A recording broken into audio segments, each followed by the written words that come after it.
अथवा अनादि हे अनेक, जे अनासारिखे एका एक, आणि नामरूपाधिक तेही विषम. ज्ञानेश्वरीच्या 9व्या अध्यायाचं चिंतन आपण करत आहोत.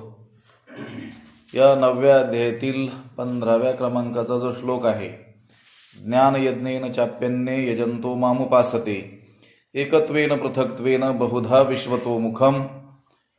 या श्लोकावरील ज्ञानोबरायांचं जे भाष्य आहे ते आपण पाहत आहोत. कालच्या पाठामध्ये आपण या श्लोकातील एकत्वेन या पदावरील ज्ञानोबरायांचं भाष्य पाहिलेलं आहे 248व्या ओवीपर्यंत, आणि ही ओवी 249 क्रमांकाची इथपासून तो 253व्या ओवीपर्यंत हा विषय पृथक्त्वेन या पदावरील भाष्य आहे. अथवा अनादि हे अनेक, जे अनासारिखे एका एक, आणि नामरूपाधिक तेही विषम. इथपर्यंतच पाहायचं होतं ना.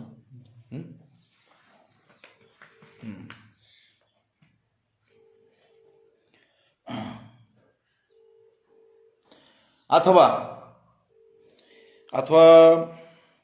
यानंतर हा दुसरा भजनाचा प्रकार सांगतात. म्हणजे ज्ञान यज्ञाने यजन करीत असताना माम उपासते, माझी उपासना करतात, त्यामध्ये काही एकत्वेन, काही पृथक्त्वेन आणि काही बहुधा अशा रीतीनं जे सांगितलेलं आहे त्यातील पृथक्त्वेन त्याची रीती सांगतात. अथवा अनादि हे अनेक, जे अनासारिखे एका एक,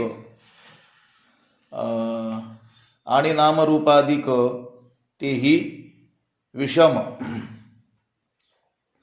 अथवा अनादि हे अनेक, अथवा हे अनेक अनादि, जे एकासारिखे एक आणि नामरूपाधिक तेही विषम. अथवा हे जे विश्वाचं अनेकत्व जे आहे ते अनादि आहे, म्हणजे अनादि काळापासूनच आहे. अनेक स्वरूपाचं जे विश्व आपल्याला प्रतीला येतंय, विश्वाचं जे अनेकत्वाचं दर्शन होत आहे ते कसं आहे, अनादिच आहे, अनादि काळापासूनच आहे. कारण या विश्वातील जे पदार्थ आहेत ते एकासारिखे एक नाहीत, आणि त्यांची नाम आणि रूप ही सुद्धा काय आहेत, निरनिराळीच आहेत. अनेक म्हणजे अनेकत्व. आता या श्लोकातील पृथक्त्वेनं जे पद आहे त्याचं विवरण ज्ञानोबा या ओवीपासून करत आहेत. अनादि शब्दाचा अर्थ आहे आरंभरहित, ज्याला आधीच नाही. जगत हे अनादि आहे. कसं अनादि आहे? प्रवाह रूपाने अनादि आहे. लक्षात आलं का? प्रवाह रूपाने हे जगत अनादि असंच आहे, ते अखंड असंच आहे असं आपल्याला भासतं, वाटतं. लक्षात आलं का? हे जगत, या जगतातील हे अनेकत्व, भिन्नत्व हे अनादि आहे, प्रवाह रूपाने अनादि आहे. आणि ही जी विचित्रता त्यामध्ये आढळते आहे. नामरूपामधील वेगवेगळेपणा आढळतो आहे, विचित्रता आढळते आहे. ती कशी आहे? हे जगताचं काय आहे? स्वरूपच आहे. यांची नामे ही अनाने, अनारिसी वर्तने, आणि वेशही सिनाने आघवे यांची. एकासारखं एक काहीच नाही आहे. एका ऐसे एक नाही, भिन्न पाही प्रकृती, तुकाराम महाराजांनी सांगितलेलं आहे. सगळी प्रकृतीच काय आहे? भिन्न भिन्न आहे. एकासारखं एक काही नाही आहे. जसा एखादा चित्रकार वेगवेगळ्या रंगांच्या माध्यमातून काय करतो आहे, चित्र असे वेगवेगळे काय करतो आहे, बनवतो आहे. चित्रविचित्रता त्याच्या त्या कलेमध्ये आणतो आहे. तसंच भगवंताने देखील या विश्वामध्ये जेवढे काही पदार्थ आपल्याला दिसून येतात, भगवंतांनी निर्मिलेले, याच्यामध्ये काय आहे? चित्रविचित्रताच आहे. कोणताही पदार्थ कोणा एकासारखा नाही. नाहीतर मग काय झालं असतं, व्यवहारच घडला नसता. सगळेच जर सारखे बनवले असते तर व्यवहार घडला असता का? व्यवहाराकरता काय लागते? विषमता लागते, भिन्नता लागते, वेगळेपणा लागतो, तरच काय घडतो त्याच्यामध्ये व्यवहार घडतो. जर सारखेपणाच आढळून आला असता या जगामध्ये, हे विषमता आढळली नसती तर व्यवहारच घडला नसता. म्हणून ही जी विषमता आहे, हे जे भिन्नत्व आहे, हा जो वेगवेगळेपणा आहे विश्वातील या सर्व पदार्थांचा, हा काय आहे? अनादीच आहे. अनादी काळापासून काय आहे? असाच आहे. हा जो प्रकार पृथक्त्वेनं जे सांगू लागलेले आहेत ना, तो जो ज्ञानी पुरुष आहे त्या रीतीनं उपासना करणारा पृथक्त्वेनं, त्याचा जो प्रकार आहे त्या प्रकाराचं वर्णन याच्यामध्ये केलेलं आहे. हे विश्व भिन्न जे आपल्याला वाटतं आहे ना, हे असंच आहे म्हणून वाटतं आहे. हे काय आहे? भिन्नच आहे. याच्यातला वेगळेपणा हा अनादीच आहे म्हणणं त्याचा प्रकार, त्याच्या रीतीनं आता विचार करायचा. त्या पृथक्त्वेनं या रीतीनं जी उपासना ज्ञानयज्ञाने भगवंताची करतो आहे त्या रीतीनं आता आपण काय करायचं आहे? त्या दृष्टीनं विचार करायचा आहे. विश्वाकडे तो पाहतो आहे, या विश्वातील विचित्रता त्याच्या दर्शनास पडते आहे. पण हे जे वेगळेपण आहे ना, हे असंच आहे, हे अनादीच आहे. अथवा अनादी हे अनेक, जे अनासारिखे एकाएक आणि नामरूपाधिक तेही विषम. नाम रूप हे देखील काय आहेत? माणसाची वेगवेगळीच आहेत. यांचं नाव वेगळं, यांचं नाव वेगळं, रूपही यांचं वेगळं, या दुसऱ्या वस्तूंचं देखील काय? वेगळंच, तेही विषम. आणि हे सगळं असं असल्यामुळं हे भिन्नत्व, हे वेगवेगळेपण, एकमेकांपासून या पदार्थांची अगदी असलेली काय असलेली विलक्षणता, नाम रूप जाती क्रिया संबंध हे देखील काय आहेत? भिन्न भिन्न आहेत. म्हणून विश्व भिन्न भिन्न. म्हणूनच हे सगळं काय? विश्व काय आहे? भिन्न भिन्न स्वरूपाचं आहे. म्हणून विश्व भिन्न भिन्न परी न भेदे तयाचे ज्ञान. जैसे अवयव तरी आन आन परी एकेची देहीचे. जरी हे म्हणून विश्व भिन्न भिन्न, विश्व भिन्न भिन्न का आहे? म्हणून आहे. म्हणून म्हणजे काय? या ओवीत सांगितलं म्हणून, त्याचं कारण सांगितलं. अथवा अनादी हे अनेक, हे काय आहे? ही भिन्नता ही अनादीच आहे. हे एकासारखा एक पदार्थच नाही आहे. त्यांचे नाम रूप हे देखील काय आहेत? विषमच आहेत. म्हणून विश्व भिन्न भिन्न. म्हणून विश्व काय आहे? भिन्न भिन्न स्वरूपाचं आहे. परी, असं जरी असलं तरी देखील तो जो पृथक्त्वेनं या रीतीनं ज्ञान यज्ञाने यजन करतो आहे, भगवंताचं उपासना करतो आहे, परी न भेदे तयाचे ज्ञान. त्याच्या ज्ञानामध्ये काय होत नाही? भेद होत नाही. त्या ज्ञानी भक्ताचं ज्ञान मात्र भिन्न होत नाही. कसं भिन्न होत नाही? भिन्नत्वाचं दर्शन होत आहे, भिन्नत्वाची प्रतीती येते आहे. हे भिन्नत्व अनादीच आहे असंही तो मानतो आहे. आणि तरी देखील त्याच्या त्या ज्ञानामध्ये भेद निर्माण का होत नाही? परी न भेदे तयाचे ज्ञान. त्याने उदाहरण दिलं, सगळ्यांच्या परिचयाचं असलेलं अज्ञान, याला सुद्धा पटेल असं उदाहरण दिलं. जैसे अवयव तरी आन आन परी एकेची देहीची. अवयव हे जे आपले अवयव आहेत, इंद्रिय आहेत, हस्तपाद आदी हे सगळे इंद्रिय आहेत, हे एकासारखे एक आहेत का?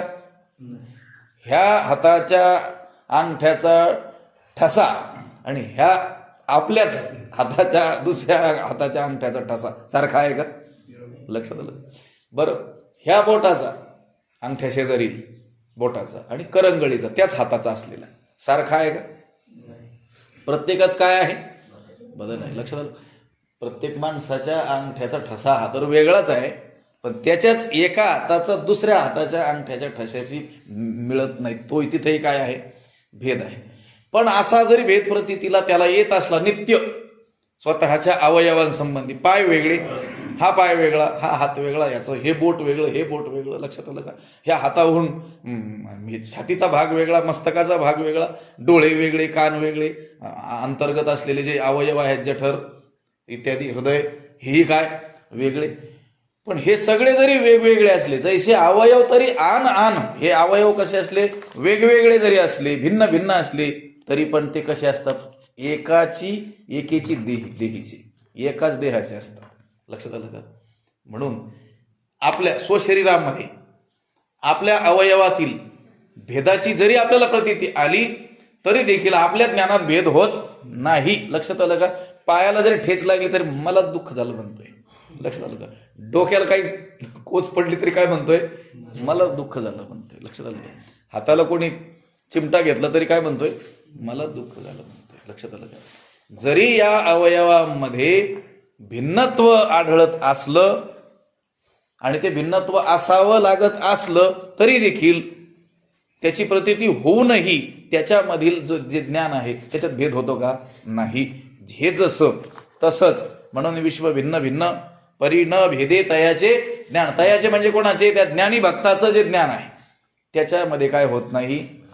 भेद होत नाही. ते मात्र भिन्न होत नाही. लक्षात आलं का? हे भिन्न जरी आपल्याला प्रतीतीला हे विश्व येत असलं म्हणजे त्या ज्ञानी भक्ताला जरी प्रतीतीला ते वेगवेगळ्या रीतीने येत असलं तरी त्याच्या ज्ञानामध्ये देखील काय होत नाही? भेद होत नाही. लक्षात आलं का? दागिने वेगवेगळ्या आकारांची आपण पाहत असलो तरी देखील त्या सर्व दागिन्यामध्ये काय आहे? सोनच आहे. हे बुद्धिमान माणूस जाणतो. त्याला असं दाखवावं लागत नाही की हे सगळे दागिने आणायचे आणि ते आता आटवायचे आणि मग हे बघ सोनं, असं दाखवावं लागतं का त्याला? नाही. ते दागिन्याच्या रूपात वेगवेगळ्या रूपात जसे आहेत तसे असताना सुद्धा तो काय करतोय? त्याच्यातील सोन्याला काय देतोय? मान्यता देतोय. याच्यात काय आहे? सोनच आहे, न आटिता. लक्षात आलं का? पै सोने आटून लेणी न काढिता आपली आईनी का तरंग न घेपती पाणी गाळून जैसे. सोनं ते लेणी आटवायची दागिने मग सोनं काढून घ्यायचं असं त्या बुद्धिमानाला करावं लागतं का? नाही. का तरंग न घेपती पाणी गाळून जैसे. पाणी पाणी बाजूला केलं मग तरंग घेतली त्याचा स्वीकार केला असं करता येतं नाही. ते तरंग प्रतीतीला येत असतानाच त्या तरंगामध्ये देखील तरंगातच तरंग म्हणजे काय आहे? पाणीच आहे असं तो मानतो. तैशी जयाची हाता न लगेचे दृश्य कथा ते ज्ञान जाण सर्वता सात्विक का. सात्विक ज्ञानासंबंधी बोलत असताना 8व्या अध्यायामध्ये असं सांगितलेलं आहे की त्याला सात्विक ज्ञान समज. उदाहरणं दिलेली आहेत. तैशी जया ज्ञानाच्या हातानं लगेची दृश्य कथा. या दृश्यत्व हे भिन्न रूपाने जरी प्रतीतीला येत असलं तरी त्यातील जे ज्ञान आहे त्यामध्ये मात्र भेद होत नाही. कोणाचा? ज्ञानी भक्ताचा, जो या पृथक्त्वेनं या रीतीनं काय करतो आहे? ज्ञान यज्ञाने भगवंताची काय करतो आहे? उपासना करतो आहे. म्हणून विश्व भिन्न भिन्न परी न भेदे तयांचे ज्ञान जैसे अवयव तरी आन आन परी एकेची देहीची. का उदाहरण दिले आणखी. का शाखा सानिया थोरा परी हाती एकाची तरुवरा बहुरश्मी परिदिन करा एकाचे जीवी. का शाखा सानिया थोरा. शाखा म्हणजे फांद्या, सानिया म्हणजे लहान असतील, थोरा म्हणजे मोठे असतील. फांद्या लहान असोत की मोठ्या असो परी आहाती एकाची तरुवरा. परी एकाची तरुवरा आहाती. त्या कशाच्या आहेत? एकाच वृक्षाच्या आहेत, एकाच झाडाच्या आहेत. मोठी फांदी असो किंवा लहान फांदी असो आहेत कोणाच्या? त्या एकाच झाडाच्या आहेत.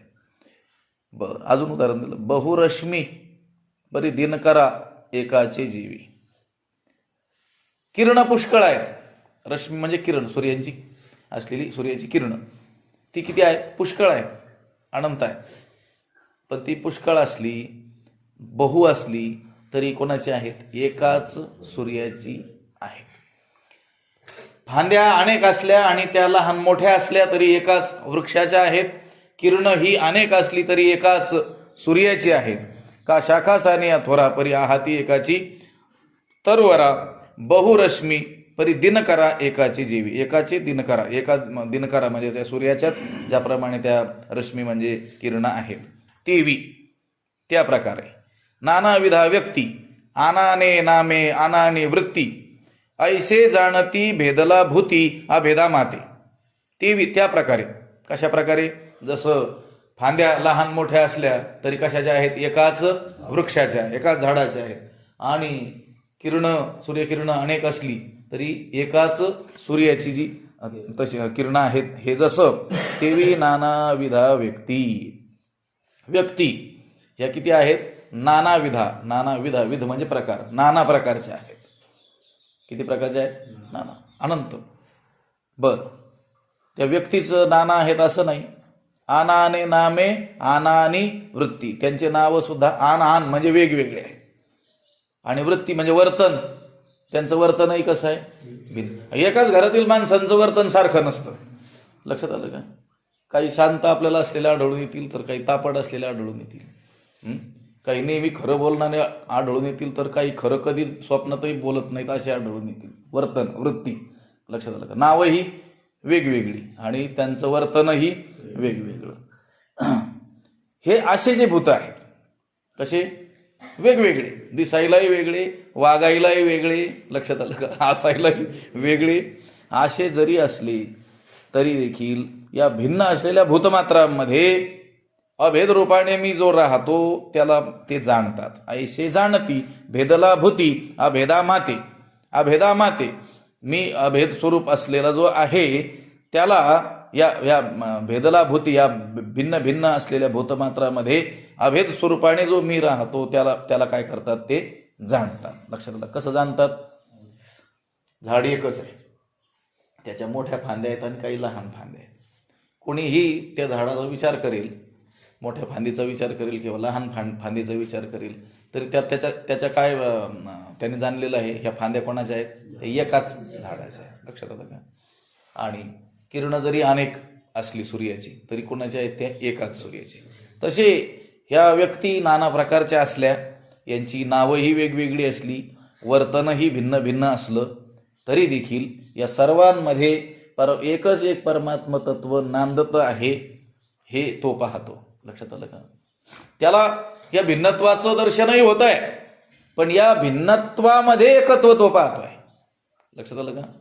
भिन्नत्वाची प्रतीती तर आपल्यालाही येते, संतांनाही आपण 4 लोक गेल्यानंतर त्यांना 4च दिसतील ना, का 8 दिसतील, का 2च दिसतील, किती दिसतील? जेवढे आहेत तेवढे दिसतील. बरं, उंच बुटके काळे गोरे जसे गेले तसेच दिसतील, का काही काळे असलेले गोरे दिसतील? लक्षात आलं का? हे तसंच दिसणार आहे त्या ज्ञानी महात्म्याला देखील, आपल्यालाही ते तसंच दिसतंय. लक्षात आलं का? पण आपण पाहत असताना भेददृष्टीनं पाहू आणि ते मात्र अभेद रूपाने पाहतील. लक्षात आलं का? आपण काय करू, त्यांच्यात काय करू, भेद करू. कोण जवळचा आहे, कोण परका आहे, लक्षात आलं? कोण आपल्या भावकीतला आहे, आपल्या बेटातला आहे, लक्षात आलं का, हे बघू. महात्मा मात्र त्याच्याकडे गेलेल्या कोणत्याही व्यक्तीकडं काय म्हणून पाहणार, याच्यात काय आहे, परमात्म तत्व आहे, याच्यात काय आहे, परमात्म तत्व आहे, याच्यात काय आहे, परमात्म तत्व आहे, या रूपाने बघेल. हे बघण्याची काय आहे, त्यांची दृष्टी आहे. लक्षात आलं का? हा त्यांच्या भजनाचा प्रकार आहे. प्रकार सांगू लागलेले आहे. लक्षात आलं का? ज्ञान यज्ञाने जे मला भजतात, मग त्यातले काही कसे भजतात त्यांनी सांगितलं एकत्वेनं. त्याचं काल प्रकार आपण पाहिला. आता जो चालू आहे प्रकार आता पाहतो आहोत, हा पृथक्त्वेनं. पृथक पृथक त्यांना दिसत आहे, वेगवेगळं दिसत आहे, पण त्या वेगवेगळ्यामध्ये एकच परमात्मा आहे हे ते पाहतात. आणि कालचा जो प्रकार पाहिला होता एकत्वेनं, त्यांना दुसरा दिसतच नाही, आपणच जणू सर्व रूपाने झालो आहोत. जसा त्या स्वप्नातला पुरुषाला अनेक प्रकारची सेना जरी त्याने पाहिलेली असली तरी देखील जागा झाल्यानंतर तो काय म्हणतो, मीच झालो होतो ना. लक्षात आलं का? ही सेना मीच झालो होतो. जागा झाल्यानंतर तो जसं म्हणतो तसा त्या ज्ञानीपुरुषाचा बोध असतो, आणि ज्या ज्ञानीपुरुषाचा तसा बोध असतो त्याच्या भजनाचा प्रकार सांगितला एकत्वेनं. आणि आताचा जो प्रकार आहे त्याला भलेही भिन्न भिन्न दिसत असले तरी त्या भिन्न भिन्नांमध्ये तो काय करतो आहे, अभेद रूपाने असलेल्या परमात्म्याला जाणतो आहे. भगवंत स्वतः सांगतात, ऐशी जाणती भेदला भूती अभेदा माते. त्यांना आपल्याला जसं दर्शन होत आहे तसंच होत आहे, पण त्यामध्ये परमात्म तत्वाचं ते दर्शन करत आहे. लक्षात आलं? हाही काय आहे, ज्ञान यज्ञच आहे. जे जे भेटे भूत ते माने जे भगवंत. हा भक्तियोग निश्चित, हा भक्तियोग नाही, हा खरा ज्ञानयोगच आहे.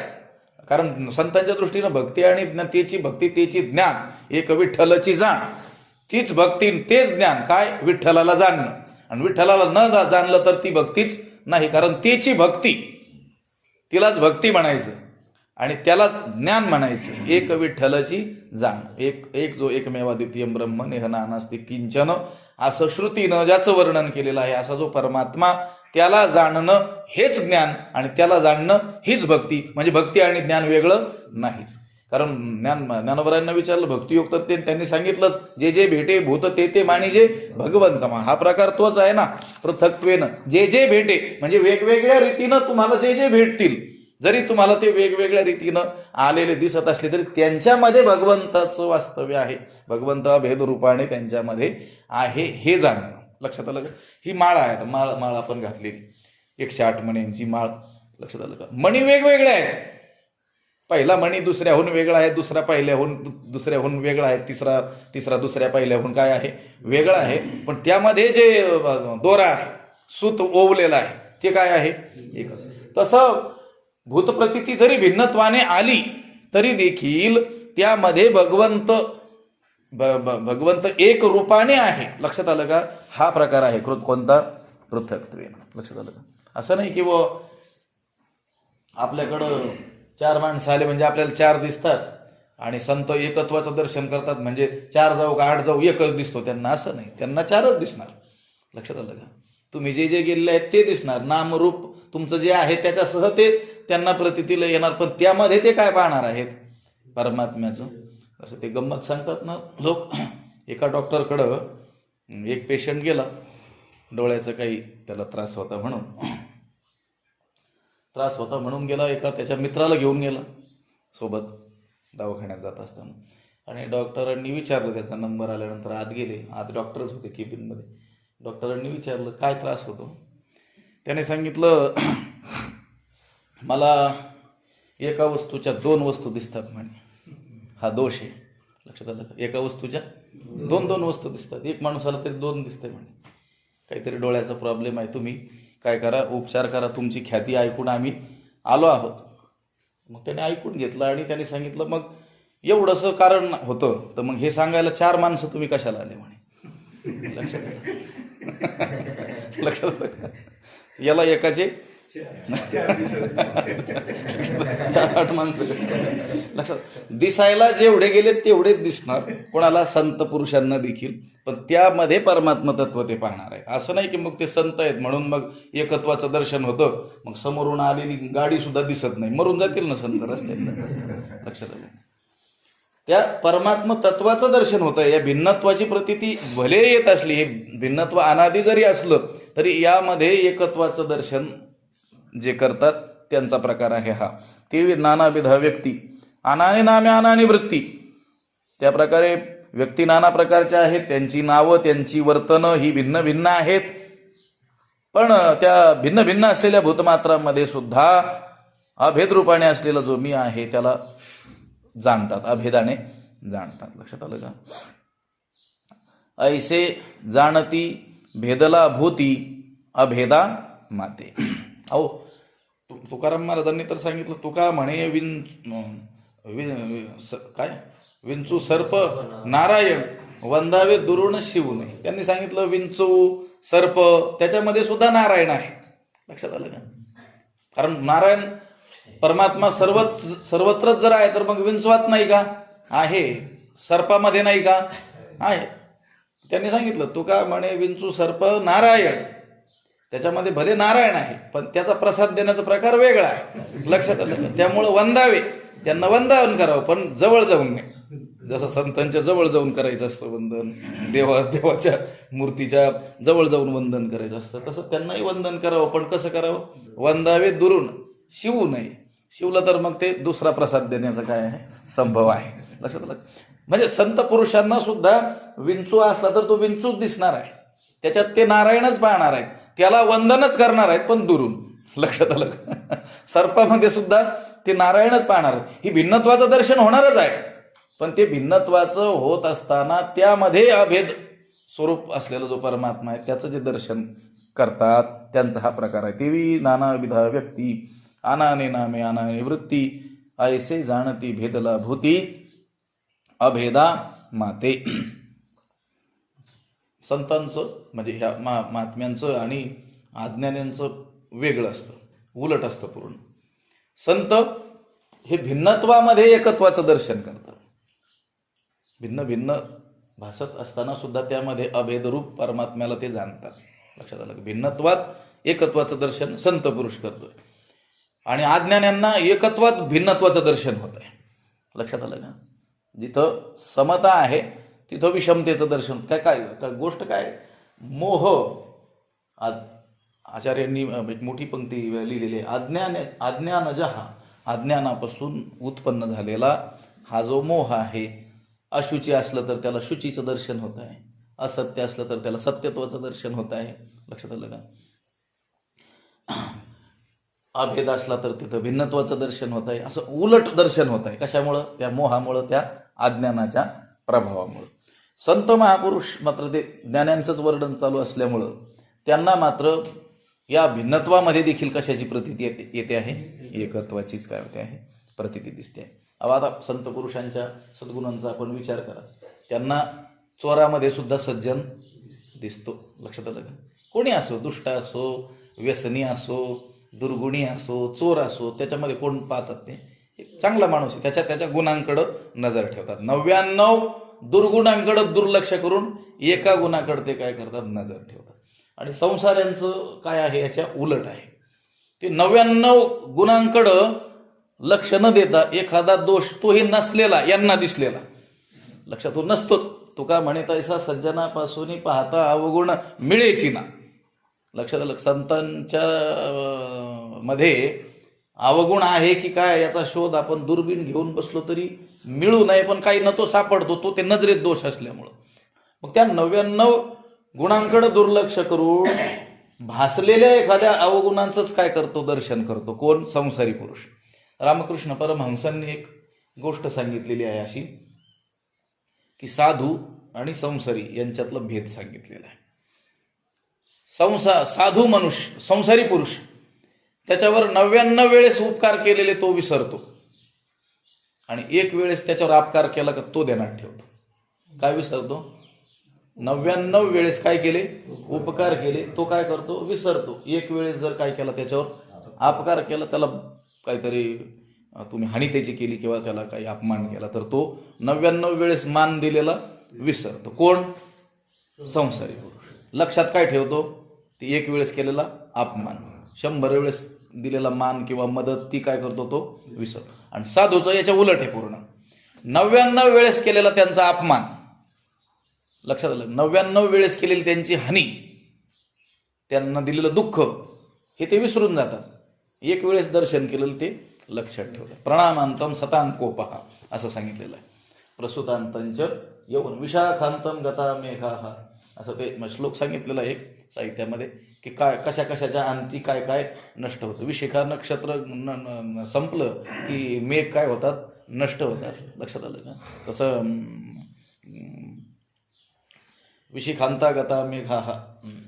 प्रसूतांतंच यौवनम, एखाद्या सुंदर स्त्रीचं जे रूप आहे, ती प्रसूत झाली, मुलंबाळ झाली की ते काय होतं? नष्ट होतं. तसं प्रणामांतम सतांकोपहा, संत पुरुष जर कोपले असतील तर काय करायचं? फक्त आम्ही स्वामीजींकडं तर कितीतरी वेळेस अवतार धारण करायचे, अगदी भगवान शंकरासारखा, पण काय करायचं? फक्त लागून या पाया पाय श्री संतांची या प्रणामांतन सतान कोपा. मला काय सांगायचं? 99 वेळेस केलेले अपराध ते विसरतात, एक वेळेस एक सद्गुण, एक त्याच्यातील गुण काय करतात? लक्षात ठेवत असतात. मला इथं सांगण्याचं हे कारण, की भिन्नत्वाची प्रतीती आपल्याला आणि संतांना जरी सारखी दिसत असली, या जगतातील हे विषमता, यात असलेले वेगवेगळे पदार्थ, यांची रूपं, यांची नावं ही आपल्याला जशी भिन्न भिन्न भासत असली, त्यांनाही जरी भासत असली, तरी देखील ते मात्र त्या सर्वांमध्ये परमात्मा आहे असं अभेद रूपाने काय करतात? दर्शन. मुंग्या आणि राव आम्हा सारिकाची जीव. मुंगी असो की राजा असो, दोघांमध्ये परमात्मा तत्व आहे हेच ते पाहतात. ते हे पाहत नाहीत की मुंगी हा अत्यंत क्षुद्र, अत्यंत अल्प स्वल्प असलेला जीव आहे आणि राजा म्हणजे या सर्व देशाचा मालक आहे, असं ते पाहत नाही. ते दोघांमध्ये काय करतात? भगवंताचं दर्शन करतात. ते विनानाविधा व्यक्ती आनाने नामे आनाने वृत्ती, ऐसे जाणती भेदला भूती अभेदा माते. येणे वेगळालेपणे पांडवा, करीती ज्ञान यज्ञ बरवा, जेण भेदती जाणीवा जाणती म्हणवणी. येणे वेगळालेपणे पांडवा, पांडवा हे अर्जुना, येणे वेगळालेपणे, या विश्वाच्या या वेगळेपणाने ज्ञान बरवा ज्ञान यज्ञ करीती. ते काय करतात? चांगल्या प्रकारचा ज्ञान यज्ञ करतात. हा ज्ञान यज्ञ आहे.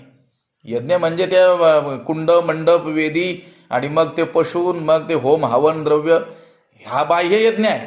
लक्षात आलं का? ते यज्ञाचं काय अत्यंत स्थूल असं स्वरूप आहे. महापुरुषांचा सततच यज्ञ चालू असतो. भिन्न भिन्न भासणाऱ्या या जगामध्ये एकत्वाचं दर्शन करणं हाच त्यांचा काय आहे? यज्ञ आहे. आणि सगळ्या सर्व द्रव्यमया यज्ञात ज्ञान यज्ञ परंतप, सर्व द्रव्यमय जे यज्ञ आहेत त्या सर्व द्रव्यमय यज्ञापेक्षा ज्ञान यज्ञ हा श्रेष्ठ आहे असं सांगितलेलं आहे भगवंताने. लक्षात आलं का? म्हणजे तो महात्मा एका स्थानी बसून असला तरी त्याचा अखंड काय चालू आहे? यज्ञच चालू आहे. कारण तो दर्शन जे जगातल्या या भिन्नत्वामध्ये कशाचं दर्शन करतोय? एक परमात्मा तत्वाचंच करतोय. आणि हाच सर्वात मोठा श्रेष्ठ काय आहे? यज्ञ आहे. लक्षात आलं का? बाकीचे यज्ञ हे स्थूल रूपाचे आहेत. काही वस्तू पदार्थ यांच्या सामग्री यांच्या आधारे केले जाणारे आहेत. आणि त्याचं फळही काय आहे? क्षुद्रच मिळणार आहे. काहीतरी थोडंसं काहीतरी पुण्य होईल, तुमची व्यावहारिक काही उन्नती होईल, किंवा परलोकामध्ये तुम्हाला काही देवशरीर वगैरे त्या पुण्य लोकामध्ये त्या पुण्याने काय होईल? प्राप्त होईल. पण पुन्हा मृत्यूलोकी येणं आहेच आहे ना. तिथं तेतम भुक्त्वा स्वर्गलोकम विशालम क्षीणे पुण्य मर्त्य लोकम विशंती. ते दिव्य स्वर्ग लोकाचा भोग घेतल्यानंतर पुन्हा इथं येणारच आहे. पुन्हा त्यांना काय केलं जातं? ढकलून दिलं जातं खाली. जा पळा तुमचं. लक्षात आलं का? संपले तुमचे पैसे आता. लक्षात आलं का? पण हा जो यज्ञ आहे अखंड असलेला जो यज्ञ हा ज्ञान यज्ञ. येणे वेगळा आलेपणे पांडवा करीती ज्ञान यज्ञ बरवा. हा ज्ञान यज्ञच आहे, पण कसा? पृथक्त्वेनं. पहिला कसा होता? एकत्वेनं. आणि हा दुसरा जो प्रकार आहे पृथक्त्वेनं, म्हणजे वेगळालेपणे. वेगळालेपणे म्हणजे वेगवेगळं दिसत असतानाही त्यात अभेदाचं दर्शन करणं. आणि पहिला जो होता एकत्वेनं, त्याला वेगळं दिसतच नाही, तो आपणच सर्व विश्वरूपाने व्यापलेलो आहोत असं पाहतो. आणि हा महात्मा मात्र विश्व भिन्न भिन्न प्रतीला येत असतानाही एकच अभेद तत्व त्यामध्ये पाहतो. थोडासा काय आहे त्याच्यामध्ये? भेद आहे. लक्षात आलं का? येणे वेगळालेपणे पांडवा करीती ज्ञान यज्ञ बरवा. बरवा ज्ञान यज्ञ. कसा ज्ञान यज्ञ आहे हा? बरवा. हा चांगल्या प्रकारचा ज्ञान यज्ञ आहे. जे न भेदती जाणीवा जाणते म्हणवणी. त्यांना या विश्वामध्ये व्यावहारिक भेदाची प्रतीती येत आहे. प्रतीती येत असताना सुद्धा सर्वम खल्विदम ब्रह्म ही जी श्रुती आहे आणि पारमार्थिक त्यांचा तसा काय आहे? अनुभव आहे. अशा पारमार्थिक अभेदाला ते काय करतात? अनुभवाने जाणणारे असतात. का? जाणते म्हणवणी. लक्षात. जे न भेदती जाणीवा जे न भेदती जाणीवा जाणते म्हणवणी. ते ज्ञानात काय करत नाहीत? भेद करत नाहीत. जाणीवा जे न भेदती, ज्ञानामध्ये ते काय करत नाहीत? भेद करत नाहीत. याचा सारांश काय? इथं हे याचं भाष्य संपलेलं आहे पृथक्त्वेन पदाचं. या पृथक्त्वेन पदावर जे काही या 4 ओव्यामध्ये भाष्य केलं ज्ञानोबरायांनी, 4-5 ओव्यामध्ये, त्याचा सारांश असा आहे की त्या भजनामध्ये, या पृथक्त्वेनं या केलेल्या भजनाच्या प्रकारामध्ये व्यावहारिक भेदासह पारमार्थिक अभेदाचं ज्ञान त्यांना असतं. व्यावहारिक भेदही ते जाणतात आणि पारमार्थिक अभेदाचंही त्यांना ज्ञान असतं. लक्षात आलं का? असं नाही की ते व्यावहारिक जे काही भेद आहेत ते जाणतच नाहीत म्हणून. लक्षात आलं का? जसं पंडिता हा समदर्शिना हा विद्याविनय संपन्ने ब्राह्मणे गवी हस्तिनी शुनिचैव स्वपाकेच पंडिता हा समदर्शिना न तू समवर्तिना. लक्षात आलं का? समदर्शन त्यांना होत आहे. विद्याविनय संपन्न असलेला श्रेष्ठ ब्राह्मण असो, कुत्रा असो, चांडाळ असो, हत्ती असो, गाय असो, सगळ्यामध्ये काय पाहतात? ते परमात्म तत्वच पाहतात. समदर्शिना समान पाहणारे. पण मग वर्तन तर भिन्न करावं लागेल ना. मनुष्य आला एखादा, त्यांना तो मनुष्य रूपाने दिसला, प्रतीतीला आला, पण त्याच्यातही परमात्म तत्व त्यांनी पाहिलं. कुत्रा आला, त्या कुत्र्यामध्ये सुद्धा कुत्रा आला हे कळालं, पण त्याच्यातही परमात्म तत्व हे त्यांनी पाहिलं परमात्म तत्व त्यांनी पाहिलं.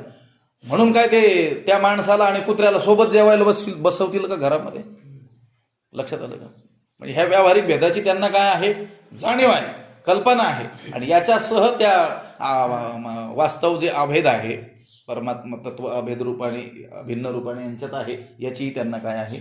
जाणीव आहे. लक्षात आलं का? म्हणजे एखादा संत पुरुष झाला म्हणजे त्याने कुत्र्यान मांजरण सगळ्यांनाच घेऊन जेवायला बसलं पाहिजे का? नाही. लोक म्हटले नाही बसलं पाहिजे का? तुम्हाला सर्वत्र ब्रह्म आहे याचं दर्शन झालं ना. लक्षात आलं. मग मातीच खाल्ली पाहिजे. लक्षात आलं? तुम्हाला काय सर्वत्र काय झालेलं ब्रह्मदर्शन झालं पाहिजे, भूक लागली की वाळूच खाल्ली पाहिजे, चालेल का? तसं नाही. व्यावहारिक भेदाचीही त्यांना काय आहे, कल्पना आहे. त्या व्यावहारिक भेदाचीही प्रतीती आहे आणि त्या व्यावहारिक भेदाच्या प्रतीतीबरोबरच वास्तव जो अभेद आहे, पारमार्थिक जे अभेद आहे त्याचंही काय आहे त्यांना ज्ञान. आपल्याला फक्त भेदाचीच जाणीव आहे, आपल्याला त्याच्यातील वास्तव अभेदाची जाणीव नाही. आपल्याला काय वेगळं पाहायचं शिकवावं लागतं का? ते काय आहे, उपजतच आहे. भेदाचं ज्ञान आपल्यामध्ये काय आहे, उपजतच आहे. लहानपणापासून आपल्याला तेच कानावर आपल्या नेहमी टाकलं जातं. लक्षात आलं का? ते आणि आपण काय आहोत, वेगळे आहोत. लक्षात आलं का? एकत्वाचं ज्ञान अज्ञानी माणसं, संसारी लोक कसं काय देतील? एकत्वाचं ज्ञान देणारे कोण आहेत? संत महापुरुष आहे, वेद आहे, शास्त्र आहे. लक्षात आलं का? व्यवहारामध्ये सतत अगदी उपजतच जन्माला आल्यापासून किंवा आईच्या गर्भात असल्यापासूनच आपल्याला जे ज्ञान आहे ते कशाचं आहे, भेदाचं आहे. ते काही शिकवावं लागत नाही. पण हा भेद प्रतीतीला येत असताना सुद्धा या भिन्न भिन्न भासणाऱ्या पदार्थांमध्ये एकच एक तत्व आहे, परमात्मा तत्व आहे, अभेद रूपाने ज्ञानता आहे. हे जे ज्ञान आहे त्या ज्ञानी पुरुषांचं हे काय आहे, वर्णन आहे. त्यांना दर्शन होतं. ते सर्वांना होऊ शकत नाही. आपल्याला भिन्नत्वाचंच दर्शन होणार. लक्षात आलं का? जितका भेद तितकी तेवढी आपली हे होईल, आनंदी होईल. कोण? व्यावहारिक मनुष्य. जितका त्याला काय करता येईल, भेद करता येईल, तितका तो करण्याचा काय करत असतो, प्रयत्नच करत असतो. लक्षात आलं का? पण संत महापुरुषांचं तसं नाही. इथं ज्या महात्म्यांचं वर्णन चाललंय ज्ञानीपुरुषांचं, त्या ज्ञानीपुरुषांच्या ज्ञान यज्ञाने यजत असताना भगवंताची जी उपासना ते त्यांच्याकडून होते त्याचेही काही वेगवेगळे काय आहेत, प्रकार आहेत. काही एकत्वाने ज्ञानयज्ञच्याद्वारे भगवंताची उपासना करतात, काही पृथक्त्वेनं या दृष्टीनं ज्ञान यज्ञाने भगवंताची काय करतात, उपासना करतात, आणि काही बहुधा निरनिराळ्या प्रकारांनी. आता तो बहुधा जे सांगितलेला आहे या श्लोकामध्ये त्याचा प्रकार इथून पुढे आता सांगणार आहेत. येणे वेगळालेपणे पांडवा करीती ज्ञान यज्ञ बरवा, जे न भेदती जाणीवा जाणते म्हणवणी.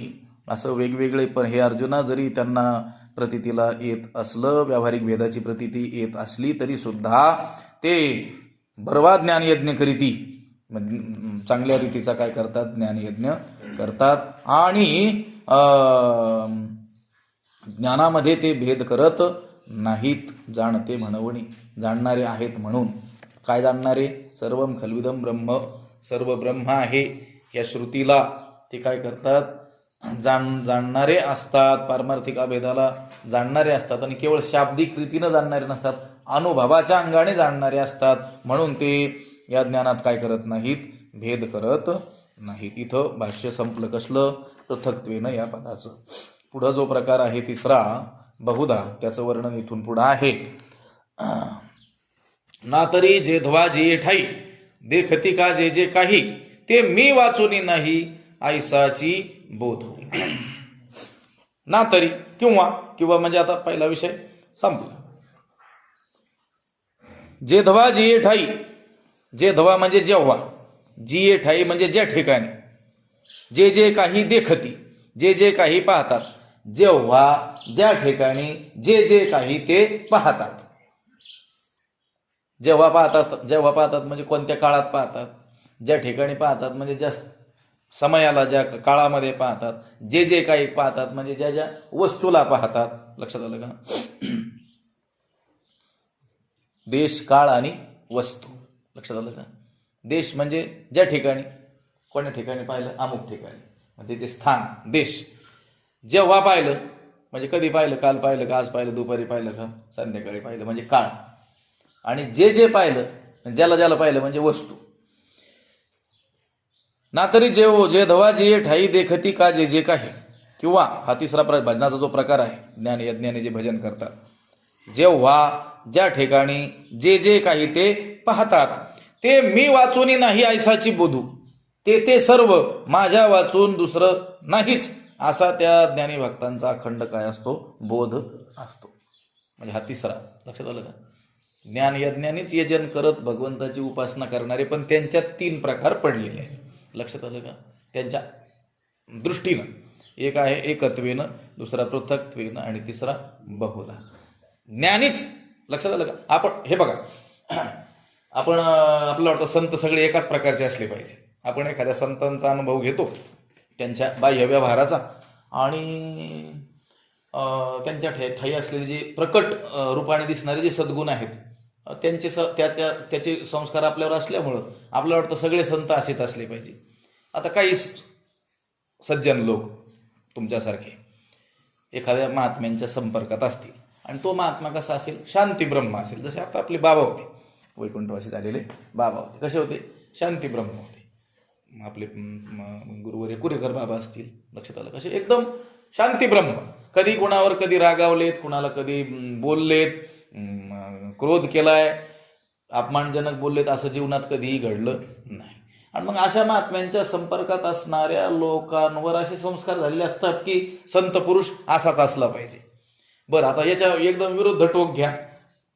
वैकुंठवासी झालेले कुरेकर आपले वक्ते बाबा होते, लक्षात आलं का? त्यांच्या अगोदर वैकुंठवासी झालेले जयराम बाबा होते, लक्षात आलं. आता सद्यस्थितीत आमचे श्री गुरु स्वामीजी आहेत, लक्षात आलं का? आता हेही काय आहेत? संत पुरुषच आहेत, लक्षात आलं का? संतत्वाचा जो काही अनुभव आहे हा यांच्यामध्ये काय आहे? समान आहे. पण त्यांच्या सानिध्यात असणाऱ्या लोकांना त्यांचा जो बाह्य व्यवहार आहे त्याचा जो अनुभव आहे तो वेगवेगळा आहे, लक्षात आलं का? बाबांच्या सानिध्यात असणाऱ्यांना काय अनुभव आहे की संत म्हणजे कोण? जो काहीही करा, कसंही वागा, कोणीही या, ते कधीही रागावणार नाहीत. आणि मग अशा लोकांना, अशा संस्काराच्या लोकांना ज्यावेळेस अशा संत महापुरुषांची भेट होते त्यावेळेस ते संतच मानायला तयार होत नाहीत, कारण बुद्धी अपुरी, लक्षात आलं का? तेवढीच कक्षा त्यांची. संतत्वाचं त्यांनी दर्शन जे केलं ते कशात केलं? शांतीमध्ये केलं. म्हणजे जिथं शांती तेच काय? संत. आणि मग जे रागावतात त्यांच्या ठाई काय शांती नसते का? त्यांच्या ठाई तितकीच शांती असते, लक्षात आलं का? मग ते क्रोध का करतात? त्यांची प्रकृती भिन्न आहे, लक्षात आलं का? त्यांचा जो स्वभाव आहे तो काय आहे? भिन्न आहे. पण हेही तेवढंच प्रेम करतात आणि तेही आपल्यावर तेवढंच प्रेम करतात. हेही आपल्या कल्याणाची जेवढी इच्छा ठेवतात, आपल्या कल्याणासाठी झटतात, तेही आपल्या कल्याणासाठी तेवढंच झटत असतात, लक्षात आलं का? जसं तर आई क्रोध करते बाळावरती, मग तिचा तो क्रोध आहे किंवा त्या आईनं त्या बाळाला मारणं आहे ते त्याच्या अहितासाठी आहे का हितासाठी आहे? अहितापासून काढी ती हित देऊनी वाढवी ती, नाही श्रुती परवती माऊली जगा. या श्रुतीनं आपला कधी कधी गौरवही केलेला आहे. काय?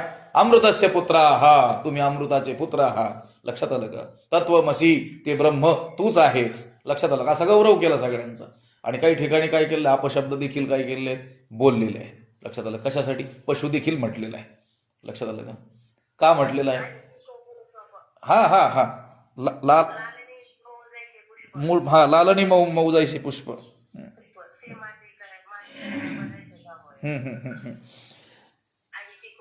हा, अहित आपलं होत असेल त्या ठिकाणी ती आपल्यावर काय करणार आहे?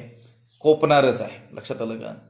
आणि लालन पालन करत असताना अगदी मऊ जैसे पुष्प, फुलाप्रमाणे आपला काय करणार आहे? ती सांभाळ करणार आहे. तिच्या त्या कोपामध्ये देखील काय आहे? प्रेमच आहे. ते रामानंद सरस्वती महाराज होते, त्यांनी सांगितलं होतं की आई त्या बाळाला लाडू, मिष्टान्न सेवन करविते त्यावेळेस तिचं असलेलं प्रेम, आणि तो जर काही चुकीचं करत असताना त्याला मारहाण करते, त्या मारहाणीतलं प्रेम, ते म्हणते त्या मारहाणीतलं प्रेम अधिक असतं, लक्षात आलं का? ती मारते ना आई त्या मुलाला, त्यावेळेस तिचं प्रेम अधिक असतं की याचं काय होऊ नये, अहित होऊ नये, नुकसान त्याचं होऊ नये म्हणून, लक्षात आलं का? वज्रादपी कठोराने मृदुनी कुसुमादपी, मग अशी ओवी सांगितली, त्याचा समान एक श्लोक आहे. संत कसे आहेत? वज्रादपी कठोराने, लक्षात आलं का? आणि मृदुनी कुसुमादपी, मऊ जर झाले तर फुलापेक्षा मऊ, आणि कठोर जर झाले तर कठीण वज्रासं भेदू, मऊ मेना होणे आम्ही कठीण वज्रासं भेदू. विषय कुठून निघाला? विषय हा आहे की संत एकच, पण त्यांची प्रकृती काय आहे? भिन्न. लोकांना सांभाळण्याचा प्रकार भिन्न, लोकांना शिकवण्याची रीत भिन्न, प्रेम एकच, जगाचं कल्याण व्हावं ही कळकळ एकच, अत्यंत शांत स्वरूप असणारे संत ही त्याच कळकळीचे, आणि अगदी शिव्या देऊन लोकांना सन्मार्गाला लावणारे जे संत आहेत, क्रोध करणारे जे संत आहेत, त्यांची ही कळकळ तेवढीच, लक्षात, मी तर म्हणतो अधिक कळकळ आहे. लक्षात आलं का? कारण ते न राहून त्यांना काय येतंय, आतून क्रोध येतो. त्यांना शिव्या देणे घ्याऊ शका. लक्षात, तुकाराम महाराजांनी खूप शिव्या अभंगात दिलेल्या आहेत. मग त्यांना काय, अशी काही लोकांना जशी सवय असते, शिवी दिल्याशिवाय वाक्यच पूर्ण होत नाही. आहेत काही लोक गावात, लक्षात आलं, प्रत्येक गावात आहे, देवाने सगळीकडे ते पाठवलेले आहे. लक्षात आलं का? आपला स्वल्पविराम असतो वाक्यामध्ये, उद्गार चिन्ह असतात, आश्चर्य चिन्ह असतात, आणि एक असतो पूर्णविराम. तिथं काय होतं, वाक्य पूर्ण. काही लोकांचं वाक्य शिवीशिवाय पूर्णच होत नाही. लक्षात आलं? मग अशी हौस होती का तुकोबारा यांना? नाही. न राहून त्यांनी दिलेल्या त्या शिव्या आहेत. लक्षात आलं का? आधी खूप सांगितलं, लागून या पाया विनवितो तुम्हाला, करे टाळी बोला मुखी नाम. लक्षात आलं का? तुमच्या पाय पडतो बाबा, देवाचं नाव घ्या, वाईट मार्गाला जाऊ नका, दंडवत घालतो, पाया पडतो, विनंती करतो, असं सांगून पाहिलं, समजावून पाहिलं, नाही ऐकत म्हटल्यानंतर मग काय केलं शेवटी? तो नाथ महाराज सुद्धा म्हणतात, त्यांना तर आपण शांती ब्रह्म म्हटलो की नाही, त्यांना सुद्धा शिव्या द्यायला आपण प्रवृत्त केलो. एवढा प्रताप मोठा आहे आपला. लक्षात आलं? ज्यांना कधीही शांती सोडावी वाटतच नाही, त्यांना सुद्धा त्या शांतीला बाजूला ठेवावं लागलं. एवढं तर तप आपलं मोठं आहे. लक्षात आलं का? संतांना काय शिव्या देण्याची हौस आहे का? लक्षात आलं? जसं ते सकाळी सहस्रनामाचा पाठ करण्याचे त्यांना सवय असते, हरिपाठ केल्याशिवाय ते राहत नाहीत, मंत्र जप केल्याशिवाय राहत नाहीत, तसं काही शिव्या दिल्याशिवाय राहत नाही का त्यांना? पण ते आपला प्रताप पुण्याचा मोठा. संत म्हणून हे महात्मे आपल्यासाठी म्हणजे जगाच्या हिताचीच कळकळ करत असले तरी प्रकृती भेदाने त्यांच्यामध्ये भेद आपल्याला आढळून येतो, बाह्य भेद. लक्षात आलं? तसं ज्ञानी महात्मा एकच, पण त्याच्या ज्ञान यज्ञाचा प्रकार काय आहे, वेगळा आहे. काही एकत्व या रूपाने ज्ञान यज्ञ करतात, भगवंताची उपासना त्या दृष्टीनं करतात. काही पृथक्त्वेनं या रूपाने ज्ञान यज्ञाने यजन करताना भगवंताची उपासना करतात. आणि काही बहुधा, हा जो तिसरा काय केलेला आहे प्रकार सांगितलेला आहे, सगळे ज्ञानीच. असं नाही का हा कमी असेल, हा ज्ञानी मग हे थोडे कमी संत आहेत म्हणूनच रागवतात की काय नाजूक, आणि ते खूप मोठे संत असल्यामुळे ते अजिबात रागवत नाही, असं काही नाही. लक्षात आलं का? संत हे एकच. लक्षात आलं का? तसं ज्ञानी एकच, ज्ञान यज्ञ करणारे एकच, त्यांची रीती भिन्न आहे. लक्षात आलं का? जसं कालच बोललो ना, भुकेची पीडा आणि भोजन केल्यानंतर भुकेची होणारी शांती ही सगळ्यांची सारखी आहे. जगातल्या सगळ्या जीव मात्राची काय आहे, सारखी. भूक लागल्यानंतर आपल्याला जी पीडा होते अज्ञान्यांना, तीच ज्ञानालाही होते, तीच पीडा मुंगींनाही होते. आणि त्याचं जे काही खाद्य असेल ते खाऊन जी तृप्ती होते ती ही सगळ्यांची काय आहे, सारखी आहे. हे जरी सारखं असलं तरी भोजनाचा प्रकार आणि भोजनाच्या पदार्थातील रुची ही काय आहे, भिन्न आहे.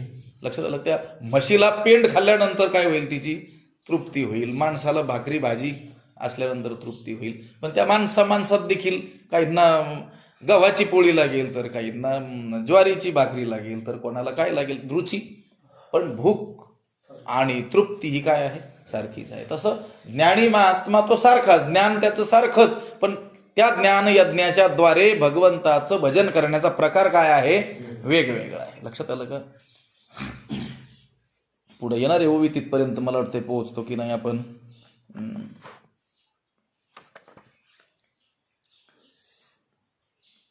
तरी न करिता पांडवा भजन झाले, फार पुढे उद्याच्याला ती पाहावं लागेल.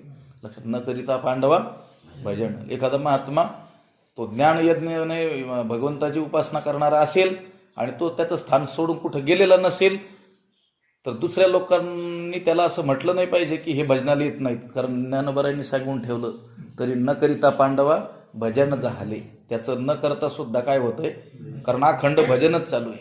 आणि आपलं करूनही पांडवा न भजन झाले. जर तिथं चर्चा केली कशाची, संसाराची, हे असा तो तसा, ओवी लिहायला पाहिजे होती एखादी. इथं काय लिहिली, तरी न करता पांडवा भजन झाले. त्या महात्म्याचं न करताना सुद्धा भजन होतं. आणि अन्य ठिकाणी लिहिलेलंच आहे तसं, जयाची भजने भोगासाठी आहे गणे, किंवा भजन ते ओंगळवाणी नरका जाणे, चुकीनं ते समजून घ्यायचं. मग याचं न करतानाही भजन होतं ना आपलं, करूनही होतंय की नाही देवाला ठाऊक. आता लक्षात आलं का? येणे वेगळालेपणे पांडवा हा झालं ना. तरी जेधवा जे ठाई देखती का जे जे काही ते मी वाचुनी नाही ऐसाची बोधू. हा तिसरा भजनाचा जो प्रकार आहे ते ज्या ठिकाणी जे काही पाहतात, जेव्हा पाहतात ते सर्व माझ्या वाचून दुसरं नाहीच असा त्या ज्ञानी भक्ताचा अखंड बोध असतो. त्यांनी कोणत्याही पदार्थाला पाहू द्या, कधीही पाहू द्या, कोणत्याही स्थानी पाहू द्या, त्याला काय दर्शन होत आहे? हरिदर्शनच होत आहे. त्याला ह्या भगवंताहून हा वेगळा नाही असाच काय आहे त्याचा बोध आहे. उदाहरणं दिली. पाहे पा बुडबुडा जेवता जाय तेवते जळ एकतया आहे, मग विरे अथवा राहे तरी जळाची माझी. पाहे असं पहा, विचार कर अर्जुना. बुडबुडा जेवता जाय, बुडबुडा जो आहे जेवता जाय, जिकडे जाईल पाण्यावर निर्माण झालेला बुडबुडा हा या ठिकाणी निर्माण झालेला असला, या दुसऱ्या ठिकाणी गेलेला असला, जेवता जाय जिथं जाईल तेवते जळ एक तया आहे. जिकडं जाईल तिकडं त्याला काय भेटतं? पाणीच भेटतं. इथं जो निर्माण झाला बुडबुडा आणि असं 2 मीटर बाजूला गेला, 10 मीटर बाजूला गेला, तरी देखील जिथं जाईल तिथं काय? डाव्या बाजूला गेला, उजव्या बाजूला गेला, लक्षात आलं का? तरी काय आहे तिथं? पाणीच आहे ना. तरी आपलं पाहे पा बुडबुडा जेवता जाय तेवते जळ एक तया आहे. तया म्हणजे त्या बुडबुड्याला जिथं जाईल तिथं काय आहे? पाणीच आहे. मग विरे अथवा राहे तरी जळाची माझी. मग तो राहो किंवा विरून जावो, कुठं जातो तो? पाण्यातच. लक्षात आलं ना? तो बुडबुडा आहे, आता अस्तित्वात आहे, जिवंत आहे, आणि कुठंही गेला तरी देखील काय आहे? पाणी आहे. आणि ते पाणी काय आहे? एकच आहे.